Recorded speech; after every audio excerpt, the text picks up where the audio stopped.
തിരുവനന്തപുരം സ്വദേശിയായ ഗോപാലൻ ചന്ദ്രൻ എന്ന ബഹ്റൈൻ പ്രവാസിയാണ് 42 വർഷങ്ങൾക്ക് ശേഷം നാട്ടിലേക്ക് തിരികെ പോകുന്നത്.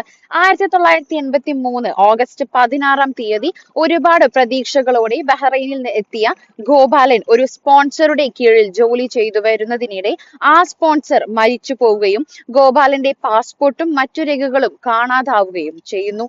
അതിനുശേഷം കുടുംബത്തിനും അദ്ദേഹത്തെ കുറിച്ച് ഒരു വിവരവും ഇല്ലായിരുന്നു. 2020 അദ്ദേഹം തടവിൽ ആവുകയും ചെയ്തു.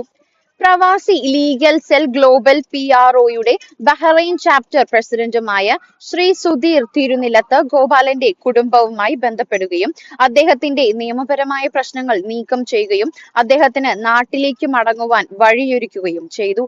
അങ്ങനെ 42 വർഷങ്ങൾക്ക് ശേഷം ഏപ്രിൽ 22, 2025 രാവിലെ എയർ അറേബ്യ വിമാനത്തിൽ ചന്ദ്രൻ തിരുവനന്തപുരത്തേക്ക് തിരിച്ചു.